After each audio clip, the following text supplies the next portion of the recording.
on, everyone? This is Marco once again on this journey of my law enforcement and military career, so on. Yeah, I know it's been a while since my last video, as I mentioned on my previous videos about my wrongful termination going to another department, and obviously my last video I ended with not having so good news about my aviation medical going the way it did.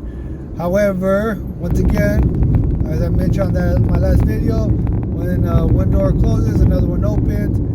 I am still in the process and still have a possibility of still branching aviation. It's been about almost 2 months now since my last video. And like I said, I'm sorry, I've just been really busy. I did complete my officer candidate school, so I was able to be commissioned, as I am now currently a second lieutenant in the Army National Guard. So I'm glad I got that over with. That's off my plate. As I mentioned in my last video as well, I was going to be choosing my branch.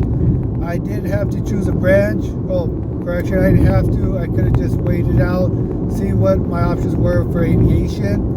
But instead, I did choose to branch into field artillery. So that's currently my branch.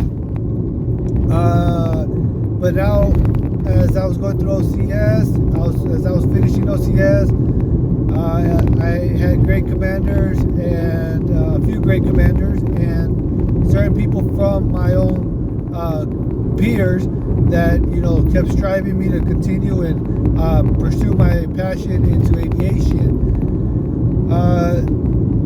So as I mentioned on my last video of how I got DQ'd, I have no idea what happened or why I got DQ'd. As I mentioned, I gotta go, I gotta pass on all my stuff.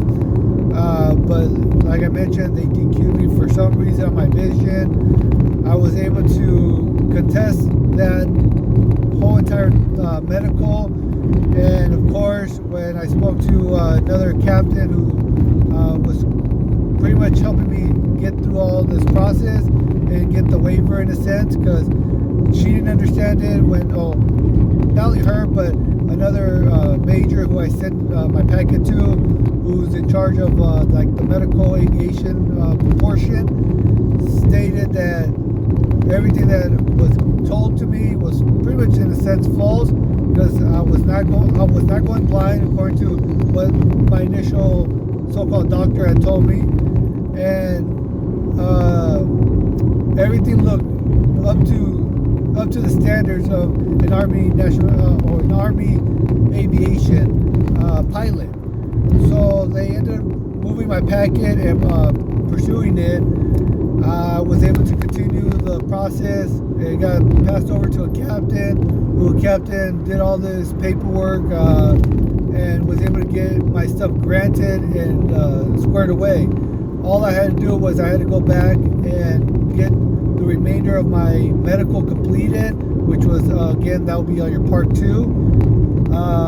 But luckily, she was able to work. The captain was able to work something out with me where I didn't have to go all the way to Fort Irwin. I was literally able to go to Los Alamitos and get the remainder of my stuff done, such as I had to get my labs redone, and then certain EKG and certain postures that I had to do, and get like the widths of how far I can extend my arms in a seated position, standing position, and so on. Because all that was not completed at Fort Irwin like it was supposed to. Like I mentioned, I don't know what happened with that doctor, where they just completely automatically DQ'd me for no apparent reason in a sense. But like I said, what ended up happening was the major that I was talking to, he was able to let me know that I was not losing my eyesight like I was initially told, but the main thing was something in I guess the size or the roundness of your eyeball or something has to be a certain dimension or certain shape where it's up to the standards of the Army, and apparently I was around that borderline. I still passed it, I still passed it, so I should have never been DQ'd for that. But he believes that's why I was DQ'd, because I was borderline. But he still didn't understand it, because my eyesights were still on par. I still met all the standards, and for, like I mentioned, Army aviation pilot. But that was the only thing that he saw that was somewhat concerning. But he didn't find it for a reason for me to be DQ'd, because my vision was still 20/20. Everything was still, even if I had to wear glasses, they were going to be even above 20/20 vision. So none of it made really much sense to him. But yeah, regardless, it still got passed. Got passed to the captain that was working with me, and she got me scheduled for the remainder of my exams, my medical exams at Los Alamitos. Spoke to the medical physician over there, one of the sergeants, and she mentioned the same thing. She doesn't understand why I got DQ'd, but she did let me know that, you know, certain medical places will not give you certain reasons or certain things of why they supposedly DQ'd you and stuff like that, and it shouldn't be like that, according to what she said. But you know, it is what it is. You know, like I said, way in the beginning, you'll have lazy leadership.